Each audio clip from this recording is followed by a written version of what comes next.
오늘 본문 말씀을 가지고 위로라는 제목으로 함께 말씀을 나누겠습니다. 우리가 살다 보면은 위로가 꼭 필요할 때가 있습니다. 요즘 현실에서는 더 많이 그렇죠. 어떤 이는 몸이 너무 아프고 힘들어서, 또 어떤 분은 어찌할 수 없는 현실 때문에, 또 어떤 분은 너무 바쁜 일로 지쳐서, 또 어떤 이는 사람에게 받은 상처로 인해서 위로가 필요합니다. 세상은 우리에게 이렇게 말을 하죠. 다 잘 될 거야. 또 뭐 시간이 약이야. 네 잘못이 아니야. 네, 그렇게 위로를 합니다. 물론 이런 말들이 잠시 마음을 따뜻하게 해줄 수는 있습니다. 하지만 다시 차가운 일상으로 돌아가면 변한 것 하나 없는 그 현실 앞에서 금방 다시 마음이 무거워지곤 합니다. 상황이 전혀 나아지지 않는 상황에선 사실 세상의 가벼운 긍정이나 또는 얄팍한 동정이 오히려 우리의 영혼을 공허하게 만들 수도 있습니다. 아무리 예수님을 열심히 믿어도요, 당장 눈에 보이는 결과가 나아지지 않을 때는 절망이 그 마음을 꽉 채우곤 합니다. 또 왠지 하나님이 나를 외면하는 것 같은 느낌이 들 때는 더 힘들고 어려울 때가 있죠. 이 자리에는 남몰래 눈물 흘리며 또 치열하게 버티고 있는 분들도 계실 겁니다. 끝이 보이지 않는 재정의 벼랑 끝에 선 분, 또 육신의 질병으로 고통받는 분, 사랑하는 아들과 깨어진 관계로 가슴 치는 분들도 있습니다. 때로는 아무리 부르짖어도 응답하시지 않는 것 같은 깊은 영적 침체 속에서 메말라가는 분들도 계실 거예요. 어떤 목사님의 표현을 빌리자면 마치 무거운 중력에 짓눌려 영혼의 한 걸음조차 떼기 힘든 극심한 피로. 그 피로를 안고 오늘 이 예배의 자리에 겨우 나온 분들도 있을 것입니다. 속으로는 무너져 내리면서도 겉으로는 괜찮은 척 미소 지어야 되는 것. 그것이 우리가 마주한 팍팍한 현실이기도 합니다. 상황이 이토록 막막할 때 우리는 하나님께 자연스럽게 질문을 던지게 됩니다. 하나님, 도대체 왜 나의 삶에 이러한 폭풍을 허락하셨습니까? 진짜 하나님의 위로가 필요할 때, 또 침묵하시는 것 같은 기분을 느끼면 정말 어디를 바라봐야 될지, 또 어디로 가야 될지 모르겠습니다. 그런데도 하나님만 바라보고 있는 건 이 폭풍 너머에 숨겨진 하나님의 그 진짜 마음을 바라봐야만 그래도 숨을 쉬고 살 수 있기 때문입니다. 오늘 우리가 읽은 스바냐서의 배경이 바로 그렇습니다. 스바냐 선지자가 활동하던 시대는 영적으로 캄캄하고, 그리고 하나님의 무서운 심판이 선포되는 그런 두려운 상황이었습니다. 하지만 하나님은 그 절망의 한복판에서 상처 입고 지친 백성들을 향해 전혀 예상치 못한 놀라운 본심을 드러내고 계십니다. 오늘 본문을 통해서 세상이 주는 가벼운 위로가 아니라 영원히 변치 않는 하나님의 깊은 마음과 또 위로와 또 그 음성을 발견하는 시간이 되기를 주님의 이름으로 축복합니다. 제가 얼마 전에 제럴드 시처의 하나님 앞에서 울다라는 책을 읽었거든요. 예전에 설교할 때도 이분의 이야기를 잠깐 여러분께 소개했던 적이 있었는데 다시 한번 반복해도 좋을 것 같습니다. 오늘 말씀과 너무 잘 연결이 되거든요. 제럴드 시처는 어느 날 가족과 함께 차를 타고 가던 중에 음주운전 차량과 충돌하는 끔찍한 사고를 당했습니다. 눈을 떠보니 눈앞에서 어머니와 아내 그리고 어린 딸이 한꺼번에 목숨을 잃었습니다. 하루아침에 사랑하는 가족 셋을 잃고 그 참혹한 현실 앞에서 사람들의 그 어떤 위로도 귀에 들어오지 않았습니다. 하나님의 뜻이 있을 거다. 시간이 지나면 괜찮을 거다. 그런 말은 오히려 그의 가슴을 후벼 팠습니다. 그는 매일 밤 찾아오는 지독한 상실감과 어둠 속에서 하나님께 부르짖었습니다. 하나님, 도대체 어디 계십니까? 왜 저에게 이런 끔찍한 고난을 허락하신 겁니까? 그렇게 끝없는 절망의 밑바닥으로 가라앉고 있던 어느 날 그는 놀라운 영적 체험을 하게 됩니다.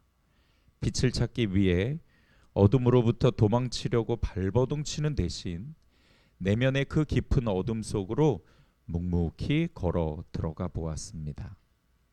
그런데 놀랍게도 그 캄캄한 어둠의 가장 밑바닥, 더 이상 내려갈 곳이 없는 그곳에 하나님이 계셨습니다. 멀리서 팔짱 끼고 힘내라라고 말씀하시는 하나님이 아니었습니다. 가족을 잃고 피눈물로 흘리는 자신보다 더 아파하시며 자신을 끌어안고 함께 울고 계시는 하나님을 만난 것입니다. 상황은 단 하나도 바뀐 것이 없었지만 내 슬픔의 한복판에 찾아와 나를 안아주시는 그 하나님의 임재를 경험한 순간 그는 다시 일어설 힘을 얻게 됩니다. 그는 책에서 이렇게 표현을 합니다. 슬픔의 어둠 속으로 걸어 들어갔더니 그곳에는 나를 기다리고 계시는 하나님의 은혜가 있었다.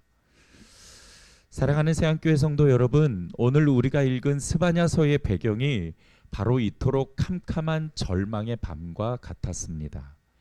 끝이 보이지 않는 심판과 영적 어둠 속에서 두려워하는 백성들에게 하나님은 전혀 예상하지 못한 하나님의 진짜 본심을 꺼내어서 보여주신 겁니다.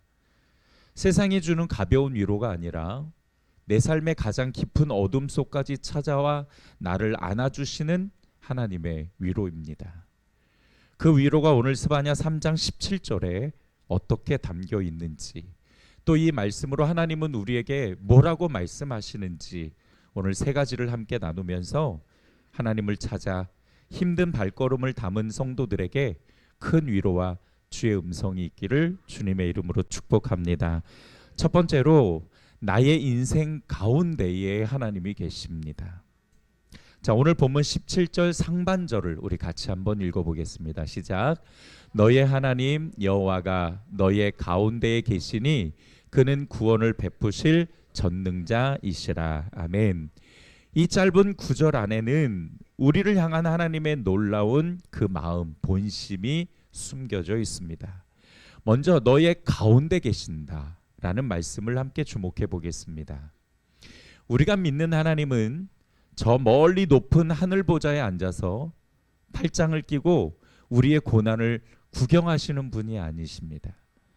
여기서 가운데라는 이 단어는 변두리가 아니라 가장 중심부, 그러니까 인생과 현실과 그 감정의 가장 한복판을 의미합니다. 내 삶이 무너져 내리는 그 참혹한 현장 한복판, 찢어지는 내 마음의 가장 깊은 중심, 낙심과 실망이 가득한 우리 감정의 가장 한가운데에 하나님이 이미 들어와 계신다라는 뜻입니다. 내 삶의 한복판에 찾아오신 그 하나님은 과연 어떤 분이시냐? 오늘 본문은 그분을 구원을 베푸실 전능자라고 말씀하십니다. 근데 여기서 사용된 전능자라는 이 단어는요, 전쟁터에서 물러서지 않는 용맹한 용사를 의미합니다. 자, 그런데 여러분 한번 생각해 보세요. 위로가 필요한 자리에 오신 하나님이 위로자로 오신 게 아니라 용사로 오셨다라고 말씀하거든요. 우리는 지금 위로가 필요한데요. 부드럽고 사랑스럽게 안아주실 분이 필요한데 왜 창과 방패를 들고 용맹하게 서 있는 용사의 모습으로 찾아오셔서 내 한가운데 계시는 걸까요? 그것은 지금 우리가 처한 고난의 현실, 질병과 재정의 문제, 깨어진 관계의 아픔이 단순한 문제가 아니라 사실은 치열한 영적 전쟁임을 누구보다도 잘 아시기 때문입니다. 주님은 그 전쟁터에 우리를 홀로 내버려 두시지 않으셨습니다. 친히 용사가 되셔서 내 삶의 한복판에서 나를 대신해, 또는 나를 위하여, 또는 나와 함께 치열한 싸움을 싸우고 계시다라고 말씀하시고 있는 겁니다. 여러분, 우리의 진짜 위로는 내 상황이 얼마나 빨리 좋아지는가에 달려 있는 것이 아닙니다. 상황이 좋아져도요, 또 다른 어려움은 찾아올 겁니다. 진짜 우리의 위로는 온 우주를 다스리는 절대 주관자께서 지금 나와 함께 하고 계시고, 그리고 나와 함께 지금 싸우고 계시다는 사실 그 자체에 있다라는 것이죠. 그렇게 본다면 여러분, 때로는 내가 약해져도 괜찮아요. 왜냐하면 내 안에 계신 분이 강하시기 때문이죠. 내가 길을 잃었습니까? 그거 괜찮습니다. 내 삶의 운전대를 그 용맹스러우신 전능자가 쥐고 계시기 때문입니다. 여러분, 우리의 눈을 들어서 상황을 보는 것이 아니라 우리의 눈을 들어서 용사를 보십시오. 내 안에 계신 그 용사, 그분이 허락하시지 않으면 세상의 그 어떤 풍파도 하나님의 자녀를 침몰시킬 수 없습니다. 그렇습니다. 세상의 위로는 조금만 더 견뎌보라 말하지만, 세상은 그렇게 이야기하지만, 그러나 성경은 내 안에 계신 전능자를 보라, 내 안에 계신 용사를 보라. 그가 너와 함께하고 그가 너를 대신해서 싸우고 있다라고 말씀하고 계십니다. 여러분, 오늘 이 예배 후에 여러분을 짓누르는 삶의 무게가 여전히 무겁게 느껴질 수도 있을 겁니다. 그러나 기억하십시오. 여러분은 혼자가 아닙니다. 구원을 베푸실 전능자, 승리의 용사이신 그 하나님이 지금 여러분의 삶 한복판에서, 여러분들의 상황 한복판에서, 여러분들의 고난과 여러분들의 어려움과 그 감정 한복판에서 여러분을 보호하시고 치열하게 싸우고 계시다라는 사실을 믿으시기 바랍니다. 이 놀라운 사실이 세상의 모든 두려움을 몰아내는 참된 위로가 되기를 다시 한번 주님의 이름으로 축복합니다. 두 번째, 하나님의 사랑은 말로 표현할 수 없습니다. 17절 중반을 우리 같이 한번 읽어보겠습니다. 시작. 그가 너로 말미암아 기쁨을 이기지 못하시며 너를 잠잠히 사랑하시며. 아멘. 스바냐 선지자가 활동할 당시에 이스라엘 사람들은요, 영적 혼합주의와 그리고 부패에 가득 차 있었습니다. 영적 혼합주의라는 것은 하나님을 섬기면서도 우상을 섬기는, 어떤 신학자는 이거를 양다리를 걸쳤다라고 표현을 하더라고요. 하나님을 섬기면서도 우상을 섬기는 것을 영적 혼합주의라고 이야기를 합니다. 이런 이스라엘 사람들을 향해 스바냐 선지자가 이런 말씀을 선포해요. 1장 14절과 15절 같이 한번 보겠습니다. 여호와의 큰 날이 가깝도다. 가깝고도 빠르도다. 여호와의 날의 소리로다. 용사가 거기서 심히 슬피 우는도다. 그 날은 분노의 날이요 환난과 고통의 날이요 황폐와 패망의 날이요 캄캄하고 어두운 날이요 구름과 흑암의 날이요. 스바냐 선지자가 선포한 여호와의 날, 이 여호와의 날은 하나님의 분노의 날과 진노와 심판의 날이다. 그 날은 고통의 날이요 황폐와 패망의 날이요 캄캄하고 어두운 날이요 구름과 흑암의 날이라고 선언합니다. 그만큼 이스라엘 사람들의 죄가 가득 차 있었다라는 거예요. 그들의 그 혼합주의가 하나님의 마음을 너무 아프게 만들었다라는 것입니다. 하나님은 더 이상 뒤로 물러서지 않겠다, 양보하지 않겠다라고 선언하시는 겁니다. 그런데 이상하죠? 오늘 스바냐 3장 17절에서는 그런 이스라엘 사람들을 잠잠히 사랑하신다라고 말씀하십니다. 도대체 하나님의 마음은 어디에 있는 걸까요? 정말 이스라엘 사람들을 진멸하고 심판하기 위해서 스바냐 선지자를 통해 여호와의 날을 선언하신 걸까? 그런데 가만히 보니까 또 그렇지도 않습니다. 하나님은 여호와의 날이 사실은 심판의 날이 아니라 오히려 구원의 날이 되기를, 이스라엘 사람들이 그 영적 혼합주의를 버리고 자신의 죄를 깨닫고 다시 하나님께로 돌아와 하나님과 함께 친밀한 관계를 맺기를 너무 원하고 계신 겁니다. 자, 스바냐 2장 3절을 함께 보겠습니다. 여호와의 규례를 지키는 세상의 모든 겸손한 자들아, 너희는 여호와를 찾으며 공의와 겸손을 구하라. 너희가 혹시 여호와의 분노의 날에 숨김을 얻으리라. 아멘. 이렇게 하나님은 말씀을 지키는 겸손한 자들에게 여호와의 날에 구원을 받을 수 있을 것이다라고 말씀하시는 거죠. 그러니까 하나님이 선언하신 이 여호와의 날은 완벽하게 두 얼굴을 가지고 있는 겁니다. 여전히 교만하고 여전히 그 우상을 섬기는 자들에게는 멸망의 날이 되겠지만, 그러나 자신의 죄를 깨닫고 하나님께로 돌아와 겸손하게 엎드리는 자에게는 구원의 날이 될 것이라고 선언하고 있는 것이죠. 여러분, 이렇게 이스라엘 사람들에게 피할 길을 내어주시는 이유가 뭘까요? 그들은 이미 죄와 악이 가득 차 있습니다. 그들은 이미 하나님이 뒤로 물러설 수 없을 정도로 우상을 너무 많이 섬기고 있던 이들에게 하나님이 그냥 곧바로 심판을 하셔도 상관없을 그들에게 하나님은 스바냐 선지자를 통해서 이 여호와의 날에 두 얼굴을 분명하게 말씀을 해주시고 있는 그 이유가 도대체 뭐겠냐는 거예요. 왜 이렇게 이들에게 피할 길을 내어주시냐 하는 것이죠. 왜 이들에게 은혜를 다시 초대하시고 계시는가? 아무리 이해를 하려고 해도 사랑하시는 것밖에는 설명할 길이 없습니다. 너무 사랑하셔서 이스라엘 사람들이 겸손하게 하나님 앞에 돌아오기를 바라시는 그 마음을 우리에게 말씀해 주시고 있습니다. 잠잠히 사랑하시며. 여러분, 이 문장이 하나님의 마음을 완벽하게 드러낸 문장입니다. 그냥 사랑하신다라고 하지 않았습니다. 잠잠히 사랑하신다라고 말씀하세요. 우리는 이 사랑이 어떤 사랑인지 알 필요가 있습니다. 여기에 하나님의 마음을 다 담으셨기 때문입니다. 여러분, 여러분이 자녀를 사랑하실 때 잠잠히 사랑해 보신 적 있으십니까? 저는 아무리 돌아봐도요, 내가 자녀를 사랑하는데 잠잠히 내가 너를 사랑해라고 표현한 적은 한 번도 없었거든요. 근데 하나님은 왜 이런 낯설은 단어를 우리에게 사용하실까요? 첫 번째로, 이 사랑은 허물을 덮는 사랑입니다. 잠잠이라는 이 단어가 침묵하다 또는 귀를 막다라는 뜻이 있거든요.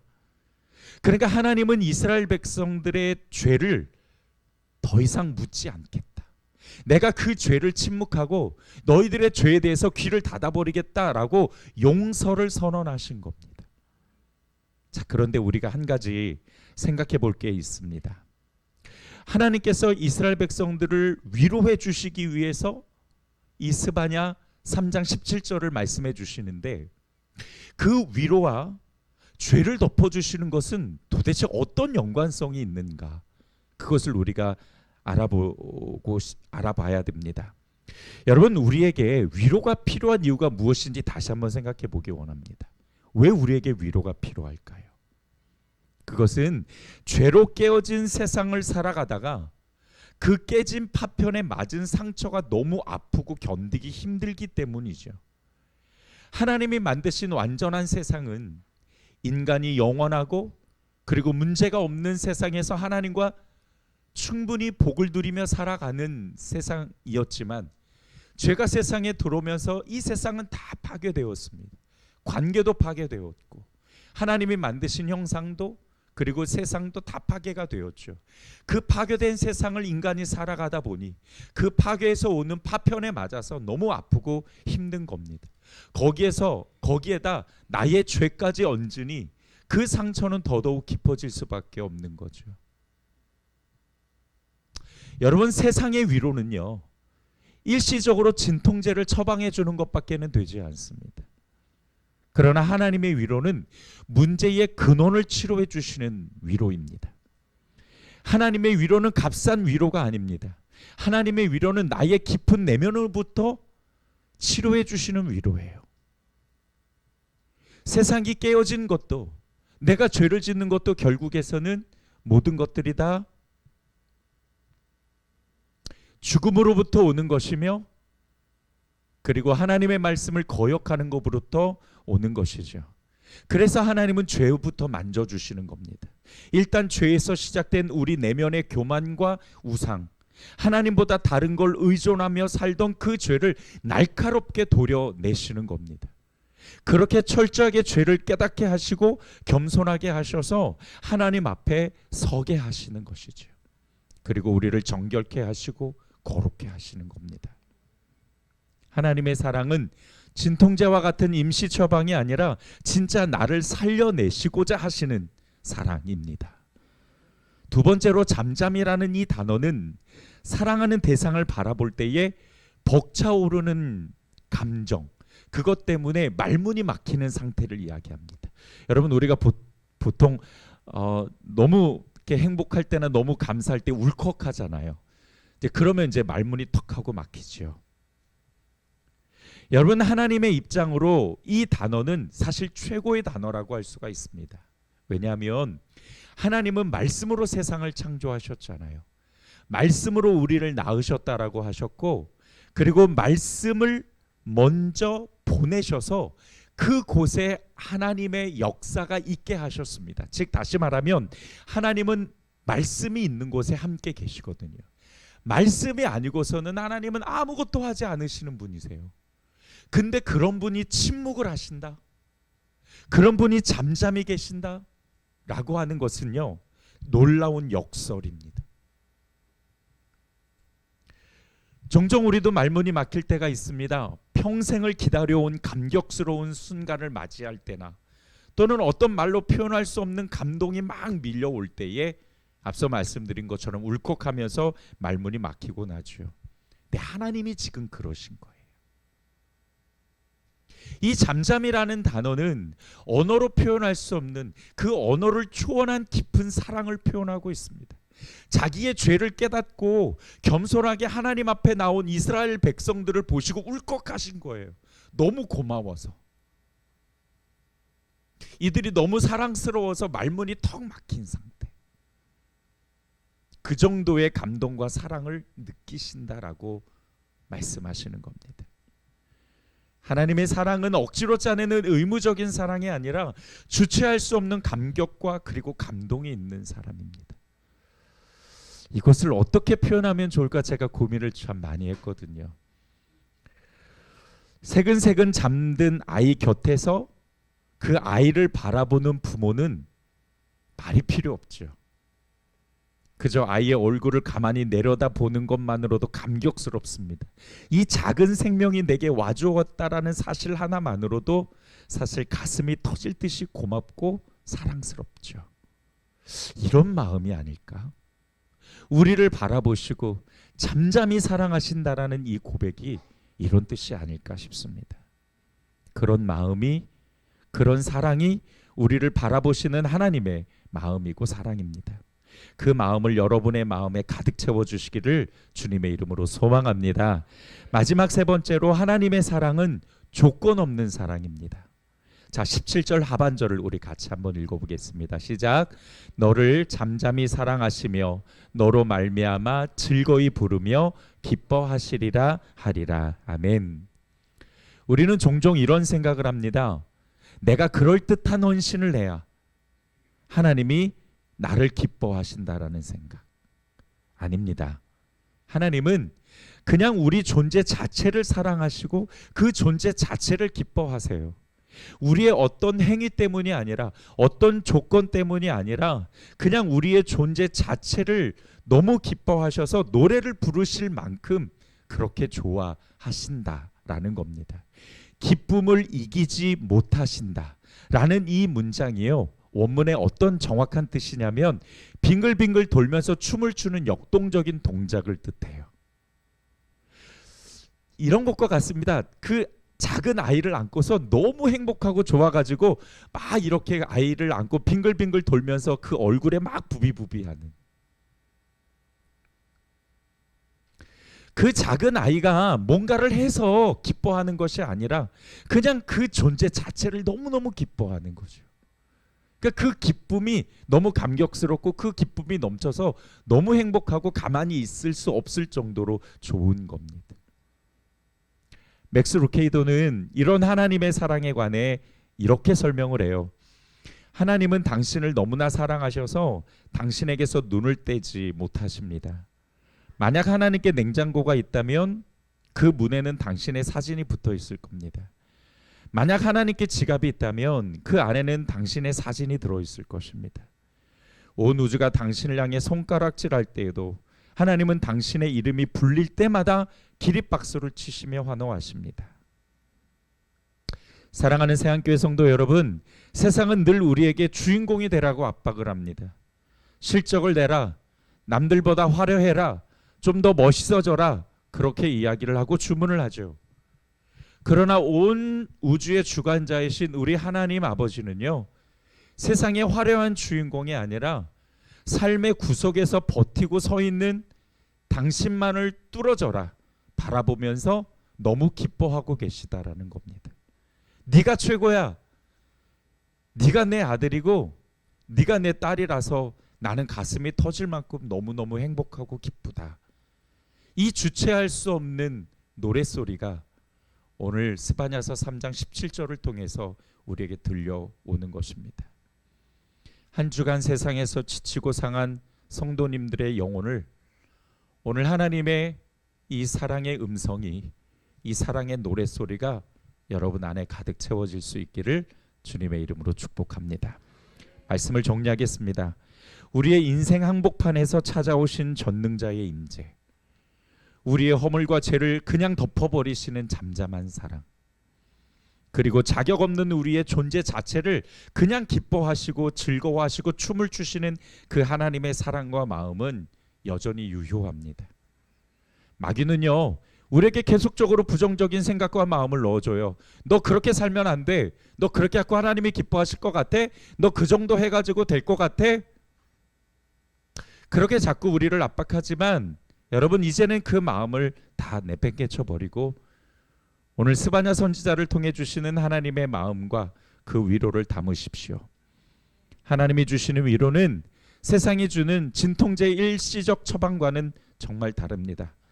나의 원 문제를 해결해 주시고, 그리고 그냥 존재만으로도 내가 너를 사랑하고 내가 너를 기뻐한다라고 말씀하시는 이 귀한 음성을 여러분 담으셔서 한 주간도 하나님과 함께 주어진 삶을 버티고 또 견디면서 또 그분의 은혜를 바라고 기도와 말씀으로 그분께 더 가까이 갈 수 있는 한 주간이 되기를 주님의 이름으로 축복합니다. 기도하겠습니다. 좋으신 아버지 하나님, 오늘 말씀을 통해서 스바냐 선지자를 통해 주시는 이스라엘 백성들의 그 위로의 말씀을 오늘 우리에게 주십니다. 하나님은 우리의 삶의 한복판에 같이 있다라고 말씀하십니다. 그리고 같이 싸워가고 계시고 같이 견뎌가고 계시고 같이 존재하시면서 그 인생을 살아내도록 우리를 응원하시고 도우십니다. 그 하나님께서 우리를 잠잠히 사랑하시며 우리의 부족하고 연약한 우리의 죄된 모습에서는 귀를 가리시고 또 덮어주시면서 우리의 문제를 해결해 주시면서 그 존재만으로도 하나님이 얼마나 우리를 기뻐하시는가를 말씀해 주십니다. 내가 뭔가를 해서, 내가 어떤 자격을 갖추어서가 아니라 그냥 그 존재만으로 너무 기쁘고 행복하다고 말씀하시니, 그 하나님, 그 위대하시고 전능하신 하나님이 우리와 함께 하시니 이제 내가 있는 이 자리에서 늘어진 팔을 다시 올려, 그리고 쓰러진 무릎을 다시 일으켜 세워 우리가 주님과 함께 이 삶을 살아내는 데 부족함이 없도록 인도하여 주시옵소서. 주님, 때로는 우리가 연약해서 우리가 힘들기도 하고 또 때로는 눈물을 흘리기도 하고 또 때로는 우리가 정말 어찌할 수 없어서 방황할 때도 있지만, 그럴 때에 하나님께서 오늘 이 말씀을 생각나게 하셔서 우리 성도들의 마음에 놀라운 위로와 큰 사랑과 힘을 허락하여 주시옵소서. 감사드리고 예수님의 이름으로 축복하오며 기도드렸습니다. 아멘.